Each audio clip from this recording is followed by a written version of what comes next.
So I get so geeked out in films. I get these things called nerd tears, and there's this awesome sequence. I know. And when you slid under that door as it was closing, I was like geeking out. Cool, so man. how do you shoot that moment? Is it really closing? Is it CGI? Yeah. How do you do that? Yeah, so it was a closing green screen, and we did it like 7 times. You did it. He just ran and slid underneath. Yeah, there was a few, because Wes is so funny. I mean, this is why I love him, and also like why, you know, he drives me crazy. But like he you know, he kept asking me, so classic Wes. He kept going, "Can you just cut it a little closer?"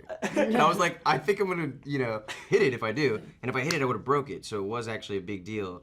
Luckily, the first like 4 times, I was under the impression that I could hit it and it would be fine. Oh, really? So I was just going for it. And then the guy told me that it would actually completely ruin the day. Yeah, it would totally. It's a sick shot. I mean, the shot of you actually hitting it and going under. Yeah, and they tugged the camera too on a really. They had a really cool system for they just like the grip made a really amazing pulley system, and that he had like really good control over too. And he just made this awesome camera move. Dude, I know, awesome it was really shot. cool how we did. That was like one of my favorite things that we did. I want to ask you. Obviously, I love, you know, I was telling you, my girlfriend loves the show Teen Wolf and style. I was thinking about that character and what he would do if he was in the Scorch. Like Styles? Yeah, like how would you? I mean, he's a smart guy, obviously. Yeah. So what do you think what would be his mindset? He'd be a funny addition to the Scorch.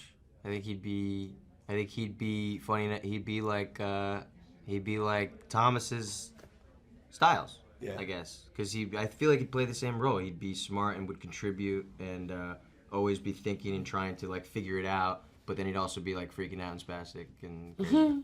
Dude, I'd love to see that. They should get that. They should combine the two characters. Yeah. I love the movie Moon you did with Duncan Jones. I think it's one of my favorite movies. And I was going to ask you about working with filmmakers like that and then jumping into a massive budget environment like this. Do you bring things over from the smaller budget films that you learn there that you're still doing in a movie like this? Yeah, definitely. I think especially with Moon, Duncan, he was like a Wes. I think they're very similar in how they work. And Duncan had this tiny budget, but you could see the power from him. You could see how genius he was and how brilliant he was. And the budget shouldn't, you know, not justify, what's the word?